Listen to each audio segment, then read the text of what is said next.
Hello and welcome back to our YouTube channel. Well, it is lecture 4 of governance and the date is 24th July 2025. Well, before we'll start our discussion, I would like to take your brief time in giving you the proper introduction of this initiative so that if you are new to our channel, you will get more connected with us. You know, basically, when you start preparing for UPSC or any other civil service exams, you need to take care of two important aspects of your preparation or of your syllabus. The first one is the current affairs, and the second one is the static part, and then you should be able to connect the two. So how you can achieve it? For that there are various ways. First, you will have to go for the intensive self studies, or you will approach some coaching institute which will charge you money in thousands or even in lakhs, and it is not affordable for everyone. Or you will be the student who is still studying in college, or you would be working for some industry, or you would be a working person. For you it is not something which you can do right now. So still, it is your dream to be an IS officer or a civil servant. You still want to achieve it. How can you achieve it and how you can deal with this? For this, we had brought this initiative by the name Target IAS 2026. This is specific to 2026 IAS exam, and in this initiative every day we try to upload two videos. One in the morning session where we will discuss your current affairs. You know what we will do? We'll take up the most important articles from the newspapers. We will try to break them down into the simplest language possible, and we'll try to derive the possible prelims or mains questions if the article is relevant for your mains preparation, so that you will get the proper idea and be prepared well for your next exam. And in the evening session we upload another video, which is this video, where we will discuss your static syllabus. So here we had already completed the syllabus for Indian polity, whether it would be related to prelims or mains. We had covered everything with respect to Indian polity, and now currently we are discussing the governance part of your syllabus, and as you can see, it is the fourth lecture.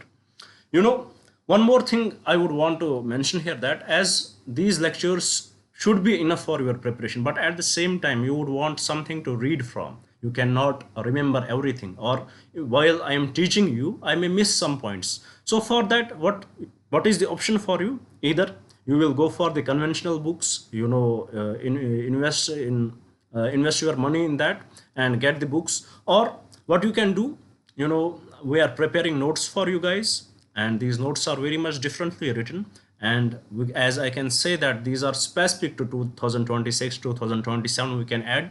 And in these notes, how they are written, they are very differently written, because after every concept which we had discussed there, we are bringing up the questions. If the topic is relevant with your mains preparation, then the mains question, and if the topic is relevant with your prelims preparation, then the prelims question, so that it will give the idea while you are reading these notes that how important this topic is for you, and you would not miss it.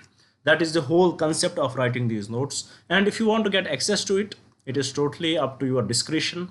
If you want to get the access to it, you would have to mail us, and you would be told to pay 200 rupees per subject. It is up to you, and these notes would be available once the subjects once we will cover the full syllabus of each subject. About Indian polity we had covered it, but as I told you, Indian polity and governance are read together. So once we will complete the governance part 2, this note would be available, and you would be told to pay 200 rupees. It is up to your discretion whether you want to be the part of it or not. Rest, everything would be here and it is available here. If you like it, please do subscribe the channel, do like it, and do share it with your friends. And I would request you guys, please have a look at our videos, our earlier videos, and assess how we are teaching you. And if you would had been in the other coaching institutes, you would know how the difference, and the content which we are giving you here is exactly same what you get from other coaching institutes, or I can add, it is more than that what you get from other coaching institutes. It is up to you. If you want to be the part of it, please, we would request you to be the part of it. Do subscribe, do share it with your friends, and also do write in the comments what else should we bring for you and what do you feel about this initiative. Now, without any delay, let's start our discussion from where we left in our last class. As you can see, we are discussing the governance, and today's discussion would revolve around the accountability.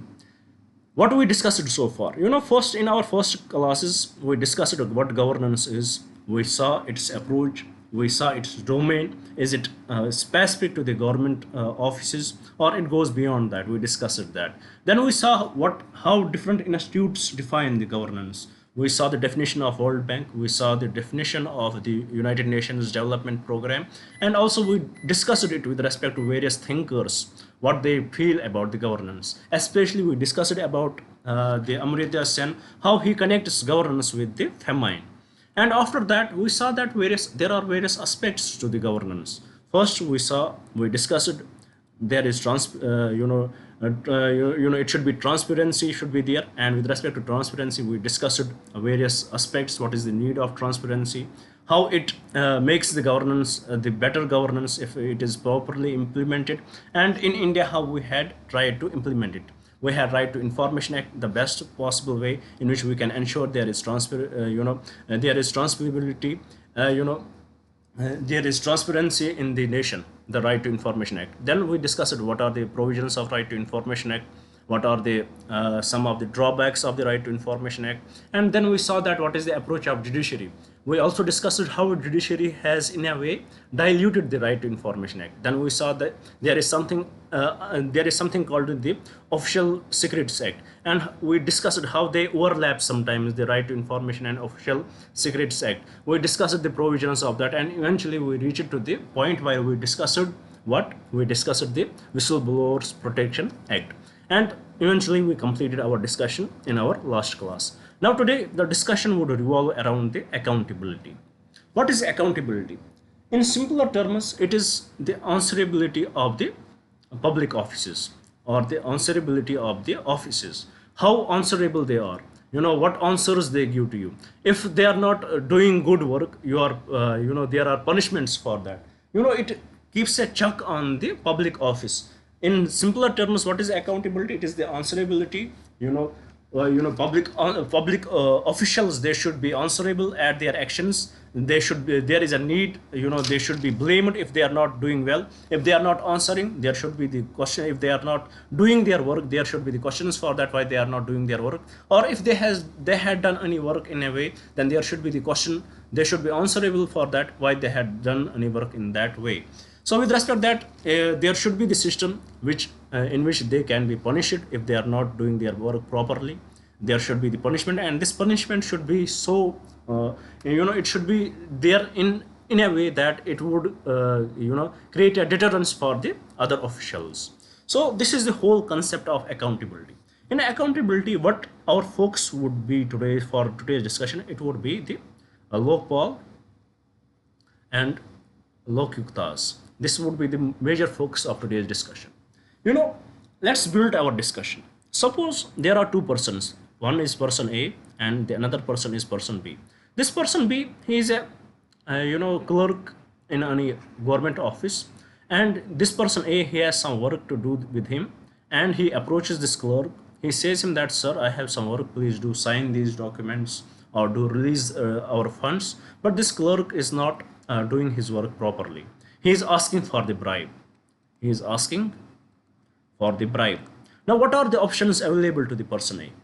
There are majorly two options. The first one, if he is simple and he does not want any mess, what he will do, he will pay him and get his work done. Or if he is a Democrat, he is something who believes in principles, what he will do, there would be a police station. He will approach this police station and tell them and file a complaint against this clerk that he is not doing his work properly, so please deal with him. As here we can see that this clerk, he is just a government employee of not that level. So here the police, who has to report to the government, they won't hesitate in taking action against him. So they will take the action without any hesitation, and they will arrest him. Whatever the punishment would be, that would be delivered to this person. Now let's suppose this person is not any clerk. He is something called a PM of the country, or he is the chief minister, or he is the cabinet minister, or we can say he is IAS officer, or he is the one of the highest officials of the government. Now, what will be the approach of the police? You would go here for your work, and they are asking for the money for the bribe. Now what will be your answer? Would you pay that bribe, and this bribe would be very huge, or would you go to the police? And if you will go to the police, and if you are so so much innocent, and you approach the police with respect to this matter, the what what police will do? Even though they can take the action, they can file the FIR, but still they are answerable to the government. They have to lay their report to the government.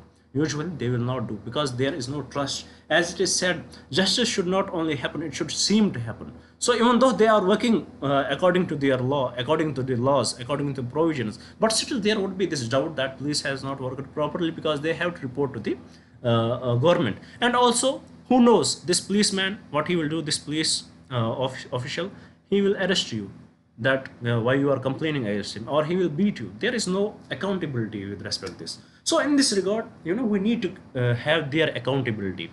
We need them to be accountable. We need them to be answerable. Their actions need to be questioned, what actions they are taking. For that, there should be an independent authority. There should be an independent authority. And what this independent authority can be? At central level, it can be the Lokpal, and at state level it can be the Lokyuktas. And this was the demand from 1960s. Even the first administrative commission, it also asked for it. It was the demand, there was the demand for Lokpal and Lokyuktas Act since 1960s, but it was not given.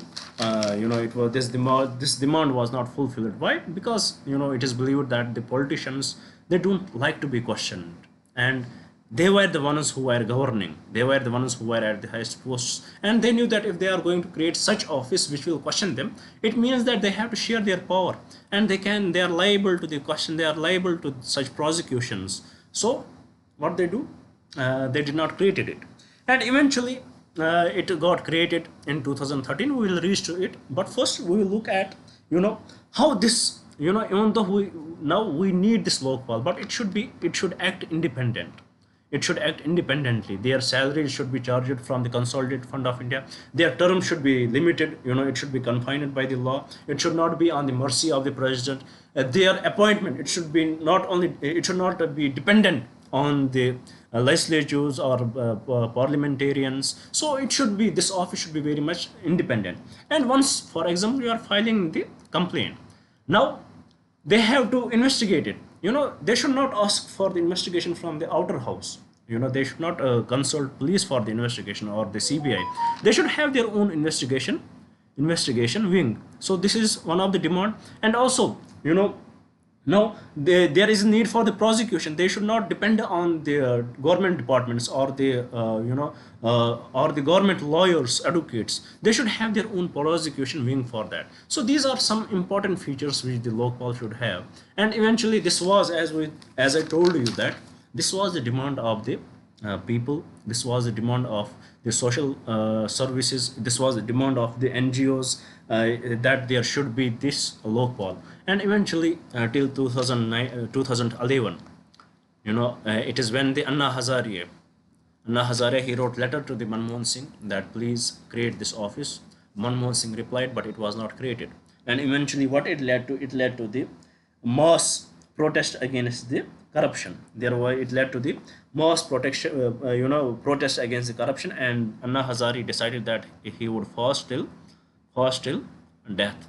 And there was huge protest against the corruption in the country. Massive campaign was launched against the corruption, in which many social activists participated. For example, Arvind Kejriwal, ex-IAS officer, I think, he participated. And now we know that what happened to Arvind Kejriwal, how he turned a politician, and how he used, in a way, this platform to gain the popularity and came into the politics, as it is alleged. And similarly, we saw that Prashant Bhushan, he was the part of it. Anna Hazare was part of it, and many other social servants were part of it. Lawyers. It was a mass campaign. Was launched against the corruption, and eventually, in 2013, Lokpal was enacted. Lokpal and Lokyukta's Act was enacted in 2013. Lokpal and Lokyukta's Act 2013 was enacted, but it was not implemented yet. It was not appointed yet. It was enacted and it was not appointed. Then we saw that in 2014, the government changed it, and it is also alleged that this campaign, this mass campaign which was launched against the corruption, it is alleged that it in a way the ruling political party, I don't want to go into it, but for you it is very important for you to understand how things work here in our country. It is alleged, I will again repeat, please don't file any case against me. It is alleged that it is the current government which is they used this platform to overthrow the UPA government which earlier we had. So to overthrow the Congress, and eventually in 2014 when the government changed, the BJP government promised that they will implement this very better. But unfortunately, as it was believed that the Congress government, then they were always there were always cases that they had done various corruption, they were always involved in various corruption cases. And once the government changed and people started to believe that corruption is low, so there were not that much demands that there should be Lokpal should be appointed. So now BJP promised that it should be, they would implement it. Eventually, it was finally in 2019 when it was implemented because of the PILs filed by Prashant Bhushan. Two PILs he filed first that it is they are not appointing it, and then the second PIL was filed that they are doing the contempt of court. Eventually, this came into existence in 2019. So this is how the Lokpal and Lokyukta's Act of 2013 came into existence, and how eventually in 2019 it was created. Now the question which may come, which may be asked, why this Lokpal was created? What was the motivation for the government? For this, you can answer that usually how this is where the difference comes. This is where this here IAS aspirants are differentiated from the ordinary students.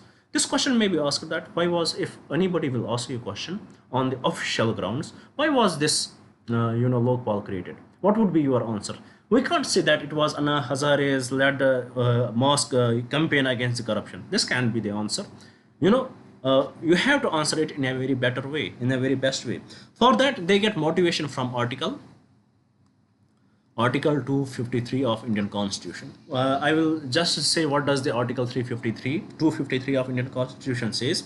It in a way says that if India has signed any international convention, and if India has signed it, ratified it, then it becomes obligation for India to give effect to it.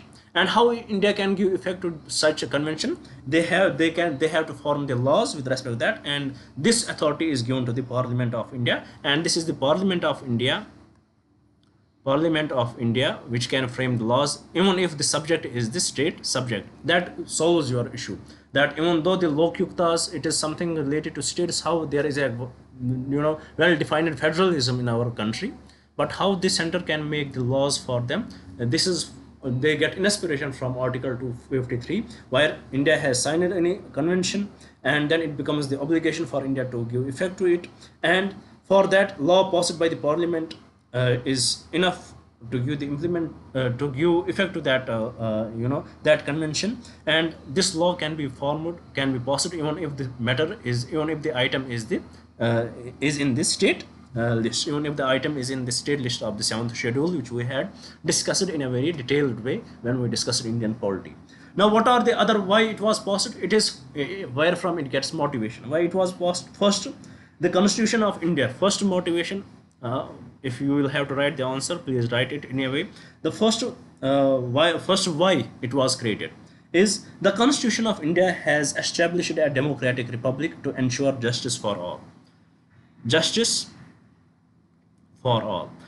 What does this word mean, justice for all?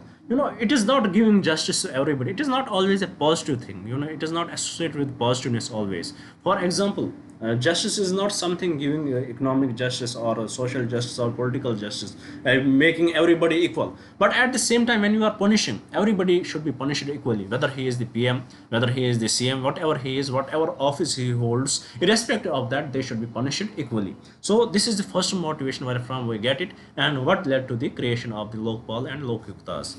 The second motivation is that India has ratified the UN Convention against corruption. India has ratified the UN Convention against corruption, and it was now the necessity for India to bring in the law by which they can give effect to it. And also the goal of the Indian government, the goal of the constitution, the motive of the constitution is to give the clear and responsive governance, to give the clear and responsive government. So because of these reasons, there this Lokpal and Lokyuktas were created. The Lokpal and Lokyukta Act of 2013 was created. Now there is another question which may come to your mind. Let's move towards the provisions. Before provisions, let us try to understand what is the composition. Let's try to understand what is the composition of Lokpal and Lokyuktas. What is the composition of Lokpal? Let's try to understand that.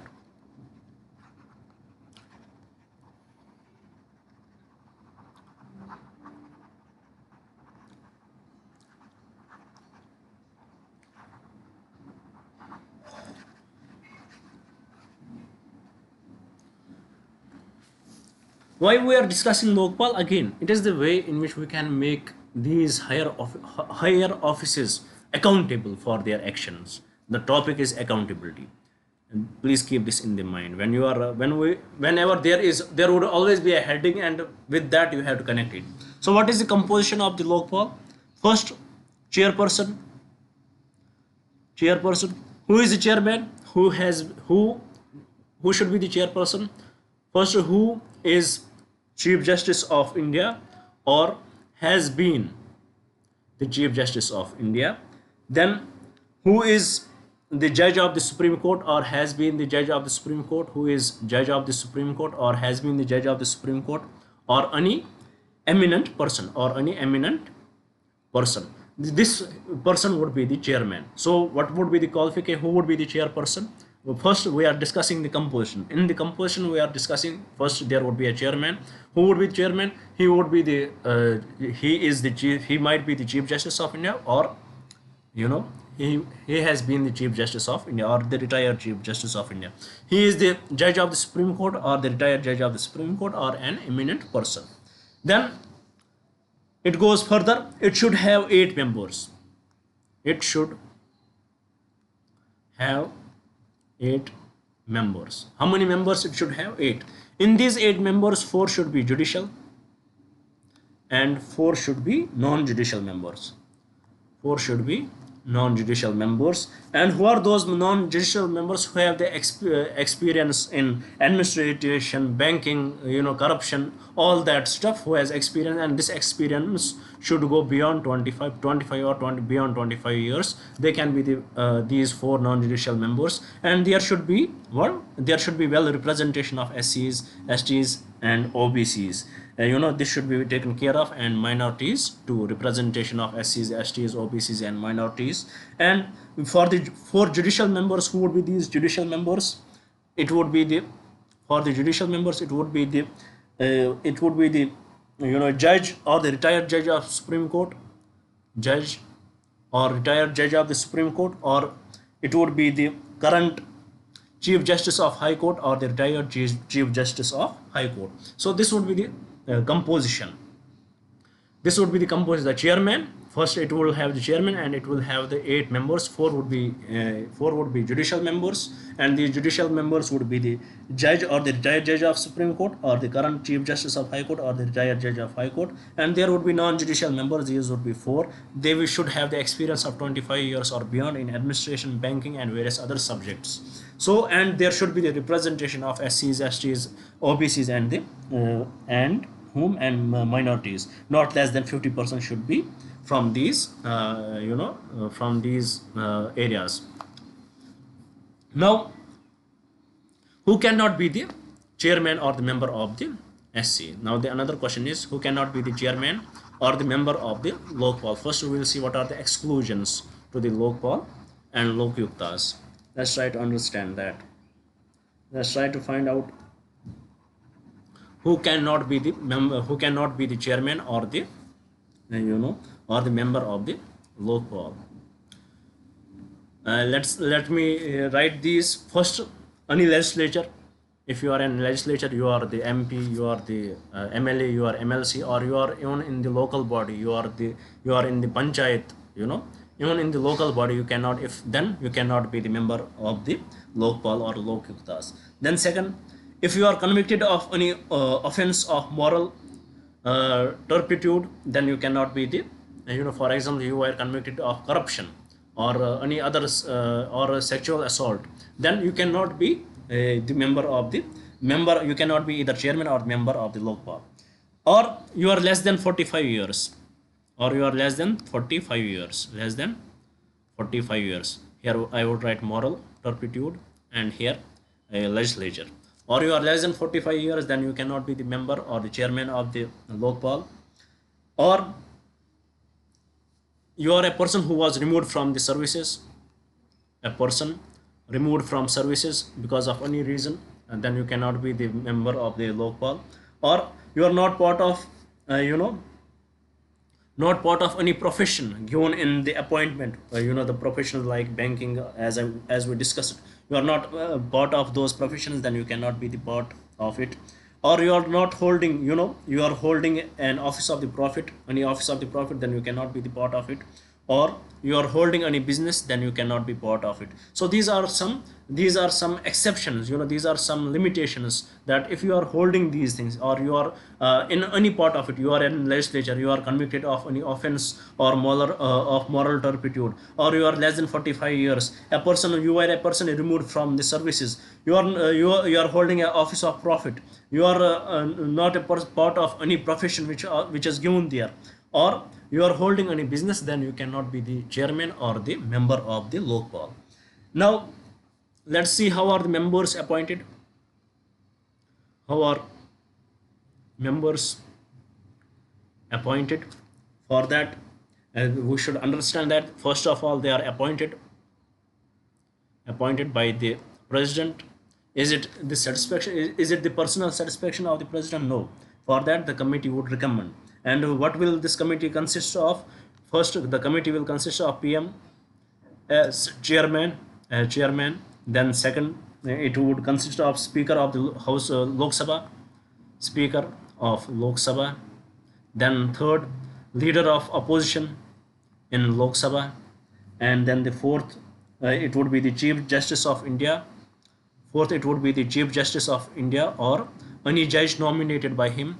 And the fifth, what would be the fifth? An eminent jurist, and an eminent jurist who is nominated by president on the recommendation of these four. This would consist of the committee, and they would recommend a person who, as a member or the chairman for the Lokpal or Lokyuktas, then the president would appoint. So let me recap it. What is the committee? It consists of the PM as the chairman, Speaker of Lok Sabha, leader of opposition in the Lok Sabha, and the Chief Justice of India or any judge nominated by him, and an eminent person nominated by the president, but this is not his personal satisfaction. It should be recommended by these four.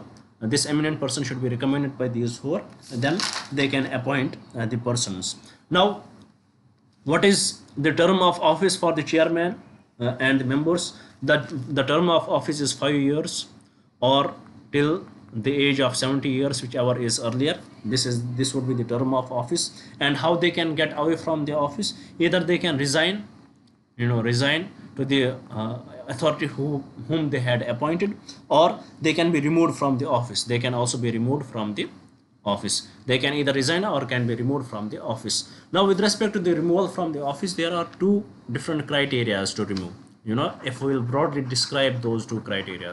First, if the person or the chairman is removed on the basis of proven misbehavior, on the grounds of misbehavior, then his removal would be different, so that this his job is not vulnerable, and he would work independently. This is because of that. So for the removal of the chairman or the member, there are different grounds. If the ground is proven misbehavior, then the removal would be different. For that, president will have to refer it to the Supreme Court. The president will have to refer it to the Supreme Court, and 100 MPs of the parliament should write it to the president. 100 MPs of the parliament should write it to the president that please refer this matter to the Supreme Court, and Supreme Court will conduct an inquiry, then he will be removed. And other grounds are, if he is adjudged and insolvent, if he is bankrupt, then he can be removed, because it is against the it is against the business norms. If he is bankrupt, adjudged insolvent, then he can be removed. If he has taken the employment outside of his office, then he can be removed, or he can be removed from the office by reasons of infirmity of mind or body. He has lost his mind, or he is paralyzed, then he can be removed from his office. Now we need this office to be, we need these people to be very much independent. His salary, the money, the financial support, it is one of the way in which you can make any person vulnerable. So there should be independence with respect to that too. So in this regard, the salary allowances and other conditions, it should be charged from the consolidated fund of India. It is charged upon the consolidated fund of India. So there is no there is nothing like that they would feel that we can be misused. It can be misused. Their salaries could be downed or something like that. It cannot be voted upon. It can be discussed in the parliament, but cannot be voted upon. So it is charged from the consolidated fund of India. And what would be this charge? How much this salary would be? For the chairman, it is equal to Chief Justice of India, and for other members, it is equal to the judges of the Supreme Court. The salary would be equivalent to that. Then also, can a person be reappointed? No person, neither the chairman nor the member can be reappointed. This is one of the best thing associated with it. But there is a one catch here. If you have to promote the member to the chairman, you can promote it, but the combined term should not exceed 5 years or 70 years of age limit. It should not exceed that. And also, if once you are the member and you retire, then you cannot be reappointed. You cannot be reappointed. You cannot be given any diplomatic assignment, nor you will be given any other employment. And also, if once you retire, then you cannot directly contest the election. There is a cooling period of 5 years after your retirement. For these 5 years, you cannot contest the elections. So this is, this is in the best way possible. They had tried to create the independence, that these officials who are the members of the Lokpal, they should not in any way get influenced by these political people. They should not get influenced by these political parties. There should be no greed or lust left in these people. They know that if they will get appointed, if there would be the reappointment and they would need favor from the government, then they would work in favor of the government. So to end this, they cannot be reappointed. And also, if they will join any political party, they may give benefit to the political party in the governance, in the government. So to cool this down, to dilute it, there is the cooling time period of 5 years. Now, with respect to this, as this Lokpal and Lokyuktas were created, we also discussed that there should be the inquiry wing. It should have the independent inquiry wing, and it has been, the law says that there should be the independent inquiry wing, and it would be it has to be constituted, and it would be headed by the director of inquiry. It would be headed by the director of inquiry. But the law also says that if there is no inquiry wing, then who will take care of it? It would be the CBI who will take care of it. Now this is one of the drawback associated with it. If the CBI is taking care of it, and we know that what the Supreme Court says about the CBI, it is the caged parrot. It says what its master is saying, in a way that CBI works for the government. So it in a way dilutes the whole concept of the Lokpal. But still, once the CBI is working for the Lokpal, in any case, then it would be, it would be overseen by the Lokpal, not the government. It would come under the Lokpal, not the government. But still, the officials are same, and it would be case to case basis. It would be on case to case basis, and for that they know that how to speak for the master. And also it says that there should be the sub independent prosecution wing, but it also, which would be headed by the director of the prosecution. And if it is not created, which has not been created yet, then Lokpal can take help from the different departments of the government in this regard. So this is one of the drawback associated with it, because it eventually depends upon these offices, it depends upon the parliament, and they had not created these, they had not created them yet. We also discussed that administrative expenses of the Lokpal, including salaries, allowances, etc., they are charged upon the consolidated fund of the India. Now, let us see what is the jurisdiction of the Lokpal. Let's try to find out the jurisdiction of the Lokpal. Under the jurisdiction of the Lokpal, it is the Prime Minister. He comes under the jurisdiction. The members of the Parliament, the Minister, the Group A, B, C, and D offices, and officials of the central government. For the PM, let me write first. Let me rub it, and then I will again repeat the point.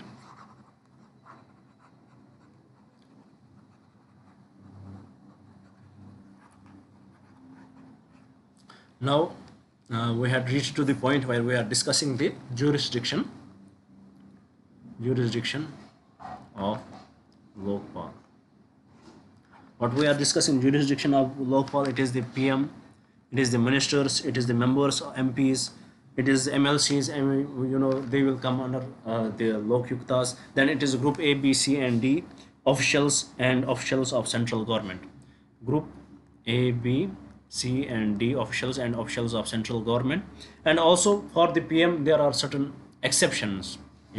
Exceptions are given for the PM. For example, if the matter is related to international relations, then this case will not be taken by the Lokpal. Or if it is about the external and internal security, then this case would not be taken. Or if it is related to energy, atomic energy, then such cases will not be entertained by the Lokpal. There are certain exceptions given to the PM. And for example, if you have to take the inquiry of the PM, then all the members should be present, and it should be, voting should take place, and it should be approved by the 2/3 members of this committee. 2/3 members of the committee should approve it. We know that there is chairman and 8 members, so 2/3 members of the committee should approve it.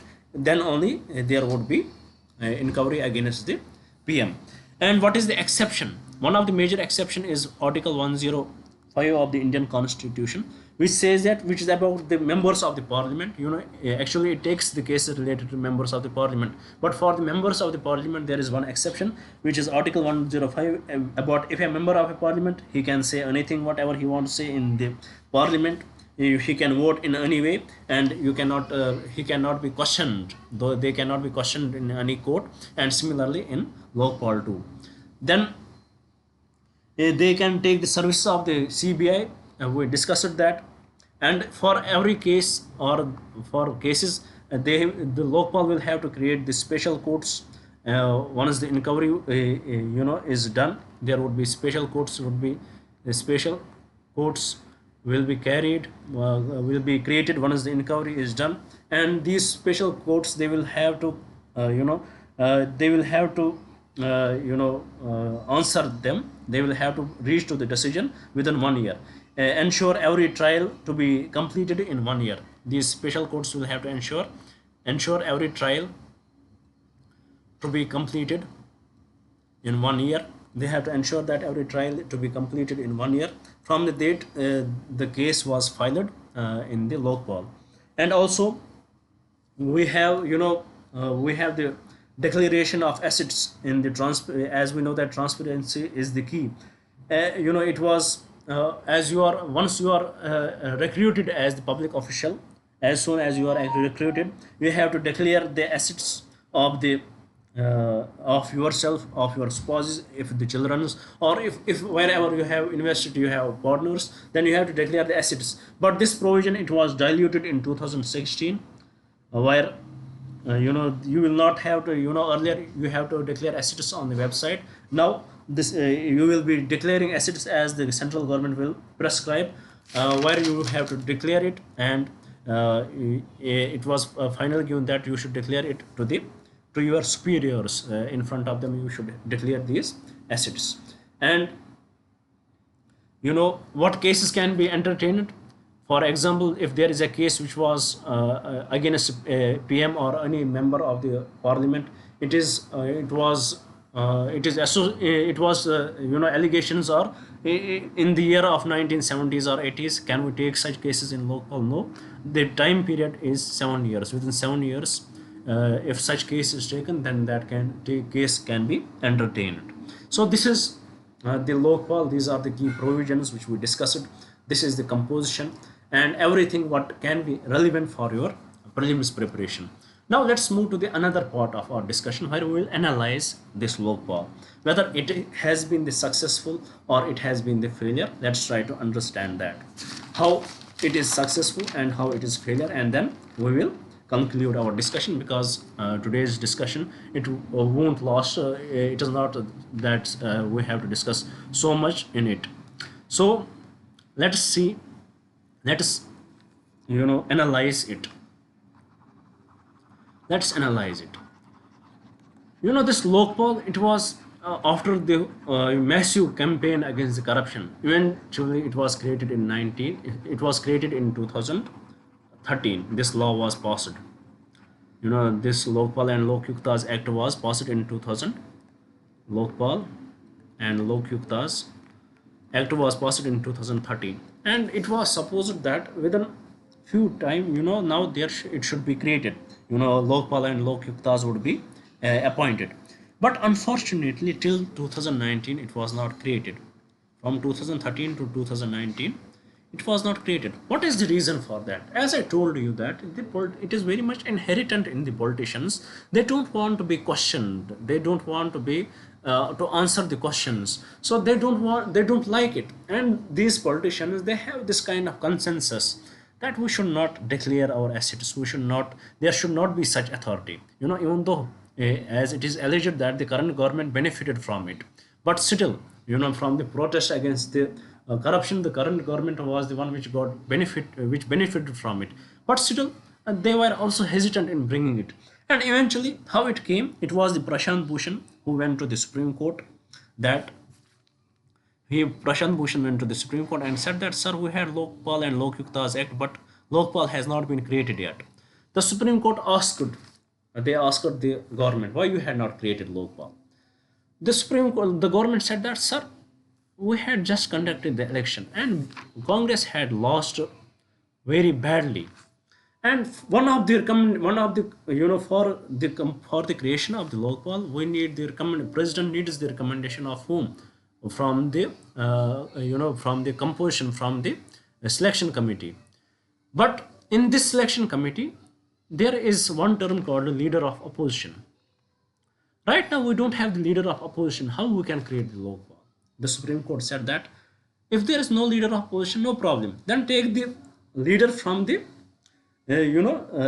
single largest party. If whoever is the single largest party who has a representation in the Lok Sabha and which is the single largest party, they take their leader as leader of opposition and appoint it.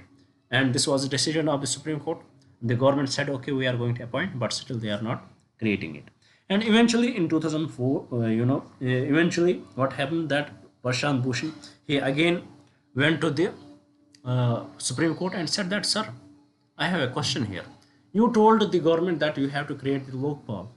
They told you that we don't have leader of opposition, and you told them that take the leader of single largest political party as the leader of opposition and create it.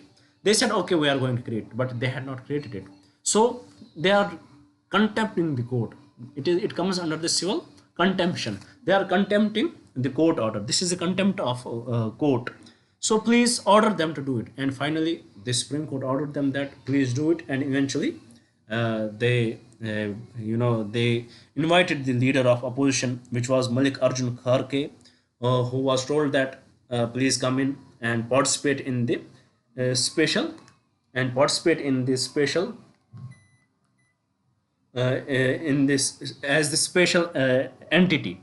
What is the special entity? That he would participate in the selection, but he will not have the authority to vote. So he rejected it, because he told that there is nothing in the law which talks about that there should be the special entity. If you want me to participate in it, then you should give me the right to vote too. but eventually he left and another person was called upon and the Lokpal was created. So this is first thing. This highlights that unwillingness from the government, from the members of the government, unwillingness. They don't want to show, they don't want to be questionable, they don't want to be answerable to anyone. So eventually it came into force in 2019. And it also highlights that if you are forced something, then there is least motivation in it. For example, if you are forced to be the IAS officers by your family members, you will not be always motivated that you would want to qualify, and most of you will eventually leave this, call this participation, this preparation, because it is not your personal motivation, that rather than it is something which you are forced to do. So similarly, with respect to Lokpal, it is not something what the political class of the country wanted to create. It is something which the civilians, which the local people, they wanted to have it, and eventually it was, they were forced, the political class was forced to create it. And also I would like to mention here that those who participated in the mass campaign against the corruption, few of the members from them were chosen to draft the Lokpal. So it was at that level there was so much demand for the Lokpal and Lokyukta's Act. So first, it is unwillingness from the government, and also if you force government to do something, then the results would be very much similar to it. Then second thing, if we look at, now we had created Lokpal, we have it, we have Lokyuktas. Now if we look at the Lokpal, now let's have a look at the data from 2021 to 22. Let's see how many cases, how many complaints were received by the Lokpal. The data says that approximately 5,600 complaints were received, and of these 5,600 complaints, 1,500 were not entertained. These 1,500 cases, complaints, they were not entertained. It shows that, it shows that there is lack of accountability from the Lokpal itself. They are unwilling to do the work. And also if we look at from 2021 to 22, this has gone worse. This has gone worse. Cases approaching the Lokpal, it has reduced to the higher extents. It has further reduced. So we need to interpret the data here, that if the cases are reducing, does it mean that we are coming out of the corruption? India is corruption free? No, there is something else which is playing the part, and that is the people, they had lost the trust in the Lokpal. The major reason, there is no inquiry wing, there is no prosecution wing. They are eventually dependent upon the government. Also, third issue with respect to it, there is delay in appointment of chairman and members. There is delays in the appointment of chairperson and the members, and eventually it leads to the mistrust on this office. Also, the high profile, Lokpal has not celebrated, has not solved any high profile case till now. No high profile case has solved till now by the Lokpal since 2019. It is there. Even though in this time period, there were defense deals, there were a lot of public private partnerships happened. Money, airports were given to money business corporates. So till now it has not, in these 5 to 6 years, it has not solved even a single high profile case. So it definitely shows, cases are there, corruption is there, but it is not able to cater to those corruptions. And also there is lack of independence. It eventually depends upon the CBI. It should be created, there should be the inquiry wing, there should be the prosecution wing. And also the conviction rate is very low. If any is convicted, if any is prosecuted here, the conviction rate is very low with respect to that. And also there is one of the first, the conviction rate is very low, and one of the judge, he has said that, who was the part of it, he resigned after 1 to 2 years. That he said that I was staying idle, there are no cases with respect to that. And it is something, if there is lack of independence, eventually this Lokpal, it is eventually bound to fail. So there are various issues as we had highlighted these issues here. Now let's see. There is another question. This Lokpal we saw it is jurisdiction. It has a limited jurisdiction. This is also one of the concern related to it. You can say that, sir, how can it has a limited jurisdiction? It contains in it the PM, the ministers, the cabinet ministers. What else should it contain? Indeed, it should contain the judges too. It should contain judges too, but it does not have a provision for that. Lokpal cannot look into the corruption related matters of the judges. It does not mean that our judges, they cannot be corrupt. Corruption is something associated with the moral of the people, and people can be corrupt, they can be uncorrupt, they can be very good people, there can be very bad people. It is the system, the governance level, it should be framed in such a way that even though you are corrupt, the government, the laws will not allow you to be the corrupt. The system is so strong that it will not allow you to do the corruption.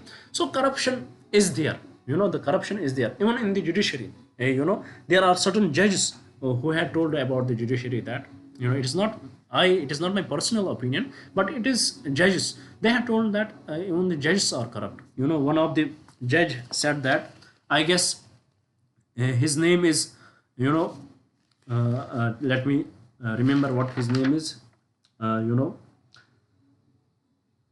Justice Karnan. He said that he was the Madras High Court judge, and he was transferred to the to the Calcutta, and he has highlighted that he wrote the letter to the PM and highlighted that, alleged that there is corruption in the judiciary, in the collegium system, and eventually the collegium, the Supreme Court gave letter to him that he should appear in front of them. What he did, he wrote letter back to them and told them that, why should I come to you? You come to my court. And eventually when he retired, he was sentenced to 6 months jail for the contempt of the court, and also for spoiling the reputation of the judiciary. But whatever the case may be, whether he was right or wrong, there are allegations of against the judiciary too. So isn't it necessity, isn't it something that, let us see, as I told you, it is not that justice should seem to happen, justice should happen, it should also seem to happen for the trust of the people. Shouldn't judiciary also come under the domain of the Lokpal? And this is also the demand of the people. And similarly, there is also justice called Justice Ruma Paul. She spoke of 7 sins. For example, there is corruption in the judiciary, there is plagiarism in the judiciary, there is nepotism in the judiciary, they are laying blind eye towards the conduct of their colleagues, there is secrecy and various other issues in the judiciary. So she also talked about various issues with respect to the judiciary. So indeed there is the need, it is the time that the government should think either to create a separate Lokpal for the judiciary, or to add the judiciary in this Lokpal, so that we should increase the domain of the Lokpal. So till now I hope you had understood it. First we discussed, let me recap what we discussed. We started with the accountability. We saw that how important accountability is, how important accountability is, how important answerability is. If there is no accountability, there would be corruption. So to end this corruption, there should be accountability, there should be, you should be blamed, you should be answerable, and there should also be the punishment if you are doing something which is wrong. If you are doing something which is wrong, then you should be answerable, then you should be very much answerable. You should be answerable, and you should be punished to deter the coming generations. Then we saw that there are different offices at the lower level, at the local levels. It is okay if they are not, if corruption is at the local level.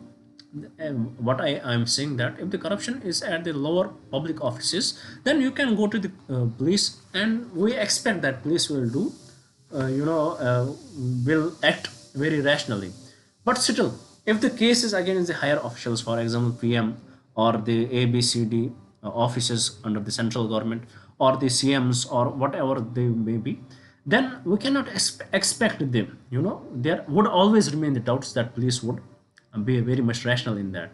even though they will file the FIR, who knows that their investigation would be very much proper and transparent. There are various questions. So in this regard, there is need for the separate uh, uh, ombudsman or the watchdog which will keep check on it. And for that, the Lokpal and Lokyuktas were created. And for there was demands coming from 1960s. Eventually, it was due to Anna Hazaria's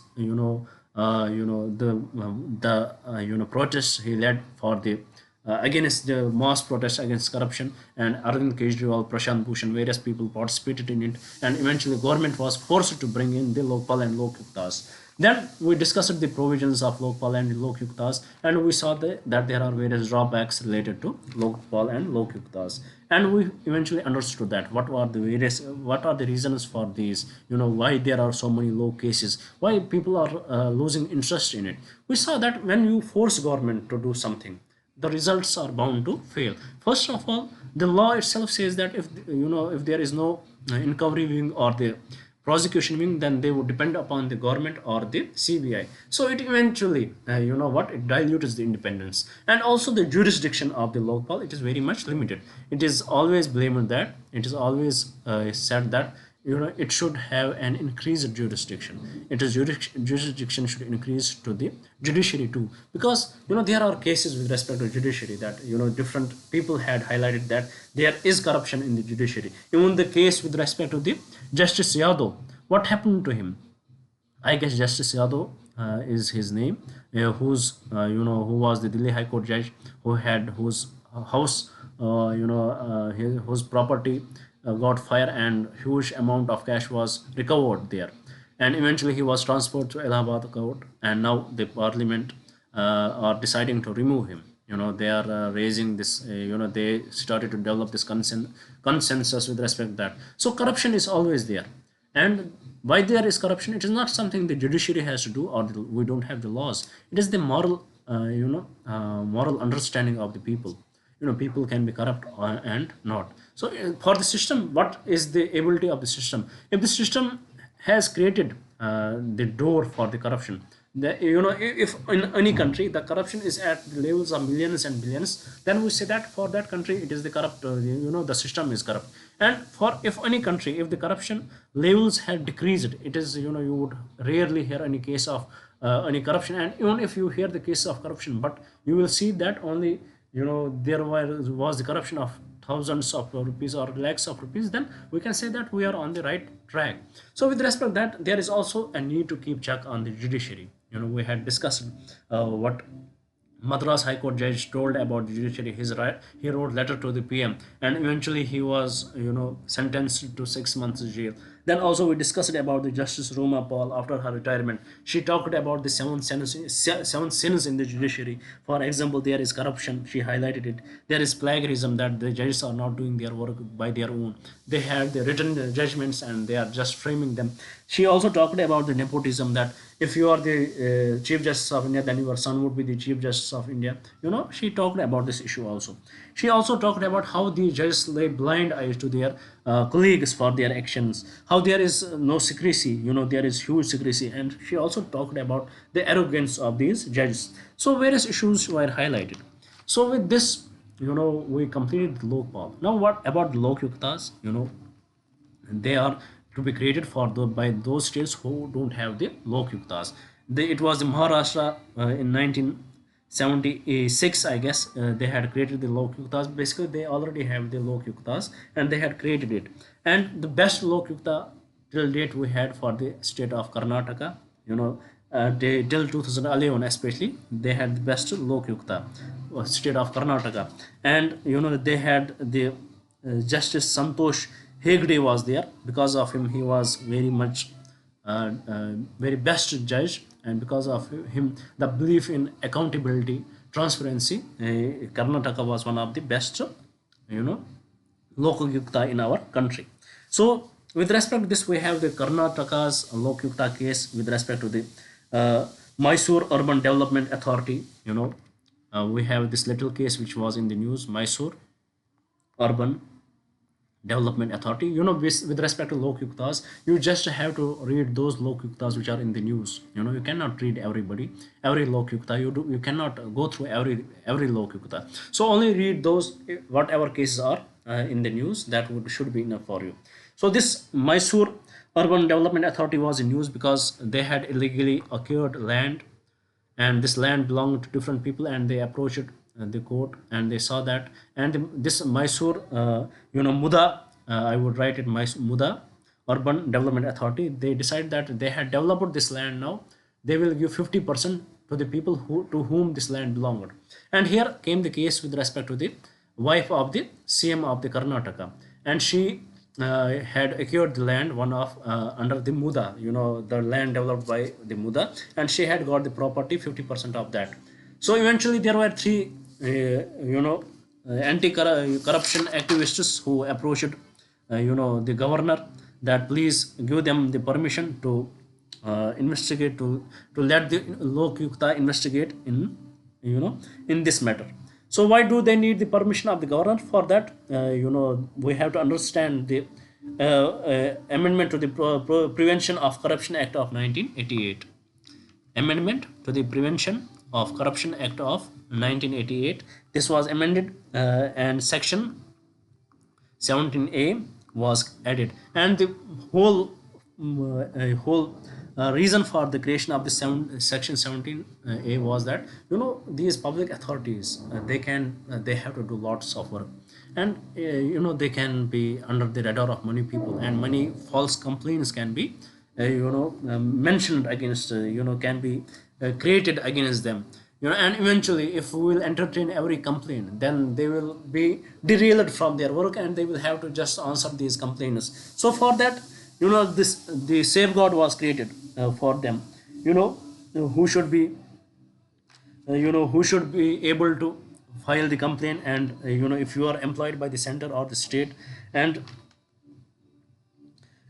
if you are not, then you should get the, if you are the employee of the center, then you should get the authority from the center to file complaint against you. If you are the employee of the state, then the state should give you the authority to file complaint against you. And now if you are not the part of the center or the state, you are not a center employee or the state employee, for example in this case the CM, then who should give this authority to file complaint against you?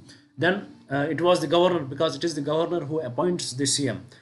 So he was given this authority, and eventually these three persons, they approached the governor to give the authority with respect to this, so that they can complain this in the Lokyukta of Karnataka with respect to the Muda case.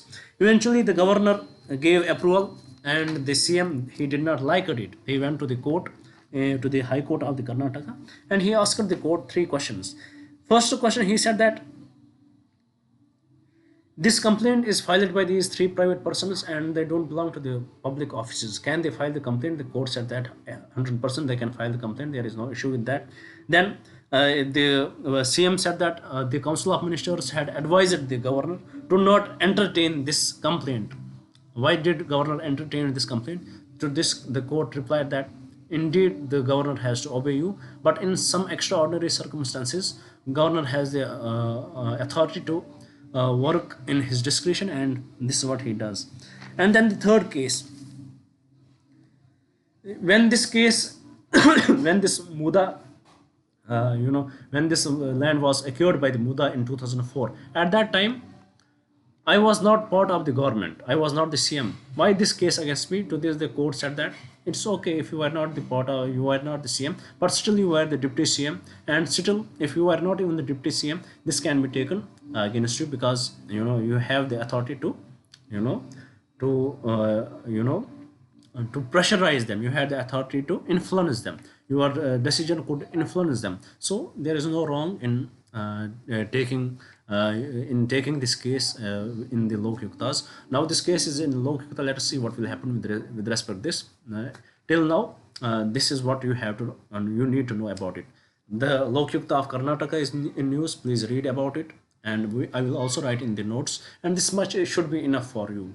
why it is in the news. And also with respect to Lokpal, whatever is required for you with respect to prelims or mains, we had covered it. So with this, I would like to complete my today's discussion. I hope you would have liked the video. I hope you would share it with your friends, and I definitely hope you would subscribe the channel. Thank you for staying with me. Thank you very much, and have a nice day.